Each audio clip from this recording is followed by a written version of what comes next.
I did a talk last week and I just wanted to share it with you. It's just 10 minutes long and I really think it could be valuable. Change is the one constant in life. Without it, there would be no growth or even life. Yet it is the one thing many people are afraid of or fight against. Change is uncomfortable. It's unpredictable, can be disruptive or frightening, like death or divorce. It can be thrilling, like learning a new skill or going to a new country for the first time. I was never very good at change. I spent the better part of my life fighting against it, trying to stop it, refusing to succumb to it. I avoided change and worked hard at maintaining my comfort level, even though it was killing me. It didn't work. Change happened anyway. Now, in order to do that, I had to let life die inside me. It left me feeling isolated, afraid of everything, and barely existing. I had given all my power away. Now, Oprah said, life whispers to you all the time. It whispers. And if you don't get the whisper gets louder. And if you don't get the whisper when it gets louder, you get a little pebble, a little thump upside the head. Well, the universe was throwing bricks at me, brick after brick, and I wasn't listening. I actually didn't know how. After ending a 27-year marriage, I was in need of finding myself. I never really had an identity other than being someone's wife and mother. I had no accomplishments, no education. I was living in a new town and knew very few people. I had no choice but to reach out since my whole cocooned world had been shattered by divorce. I had to change, let go of the fear. I had to let go of the fear, or at the very least, learn to play through it. I could no longer hide behind someone else.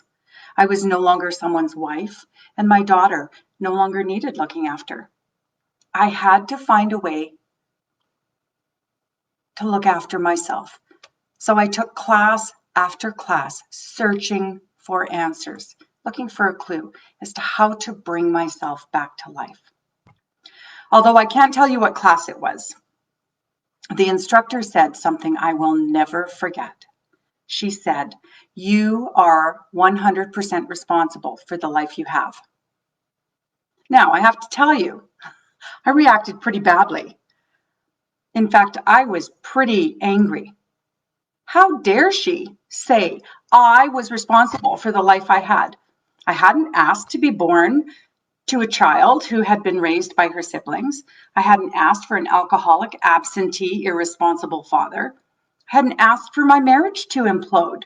I hadn't asked for my daughter to move to another province the minute she became of age. I hadn't asked for any of the things in my life. They were just there. I was simply playing the hand I was dealt.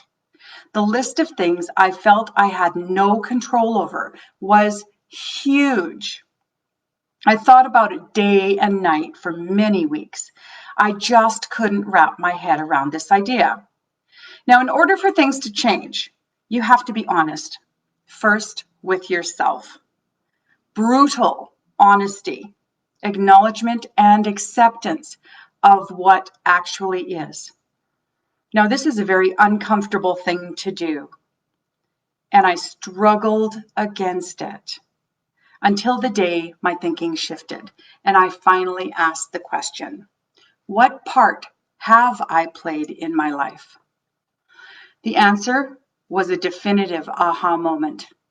Every action or inaction, every choice, including when I let others lead the way, led me to where I was. I had actually fully participated in my life. I was 100% responsible for the crappy, fearful, isolated life I had. That's a big thing to recognize.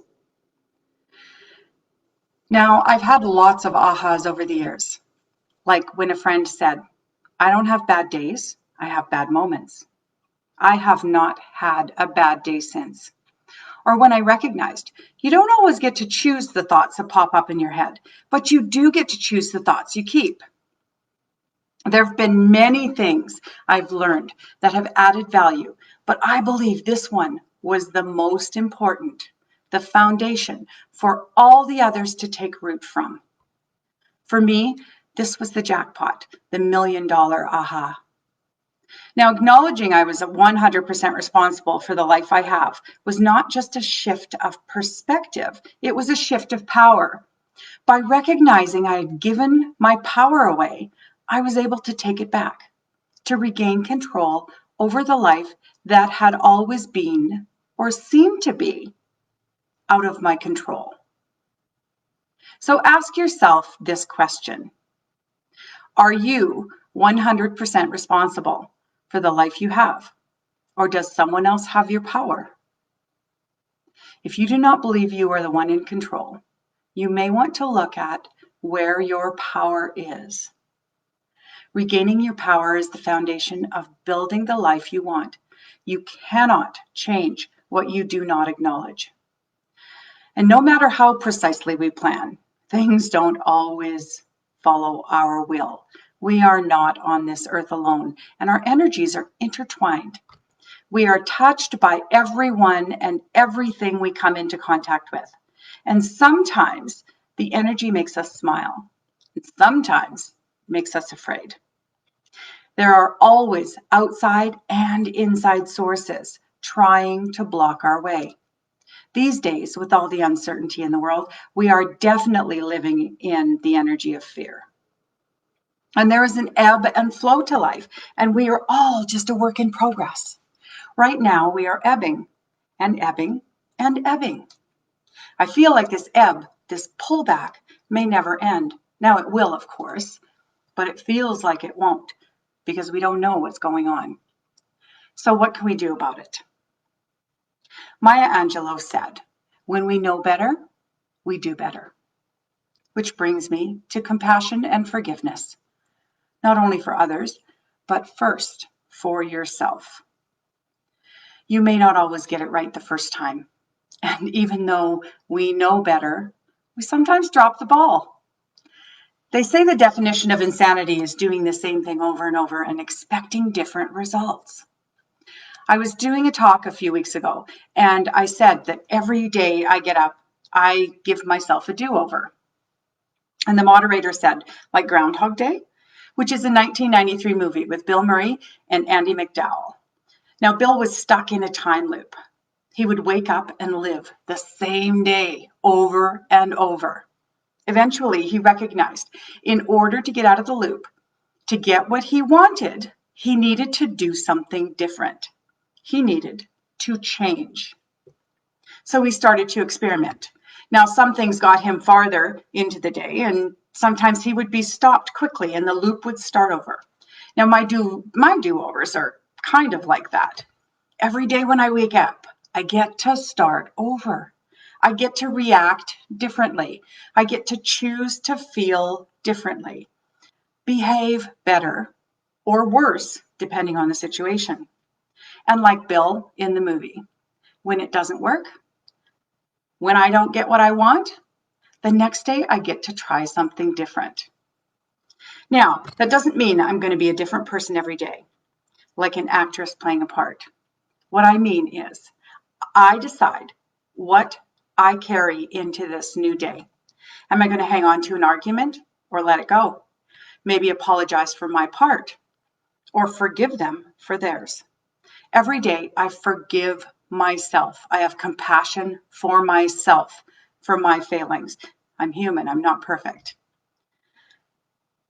For the things I didn't do that I wanted to do or thought I should do.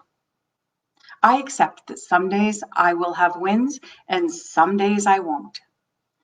I also accept that I am a work in progress, and so every morning I start fresh and work at leaving behind the things I don't want to carry forward. like what I may have said, did, or thought. If it didn't serve me, I try not to repeat it the next day, kind of like the movie Groundhog Day. So if you take into consideration that our thoughts create our feelings produce our actions, and our actions create our results. Can you recognize you are responsible for the life you have, and you are giving yourself, and you should be giving yourself compassion and forgiveness, since we are all just a work in progress. So I will leave you with one last thing. While death is a great loss, a greater loss is when life dies inside you while you are still alive. So take chances, tell the truth, learn to say no, laugh until your stomach hurts, dance even if you're bad at it, pose stupidly for those photos, love like it is the first time, have compassion for yourself and others, and above all, embrace change. It can bring you back to life. I am Sandra with Ever Changing Life, clearing energy clutter, mind, body, soul, and home. If you need some help, if you'd like to get your life back on track, if you'd like to come back to life, you can reach me through my website at www.everchanginglife.ca. I do hope you have the best day, and join me every Tuesday, 9 a.m. Mountain Standard Time. Have the best day, everyone.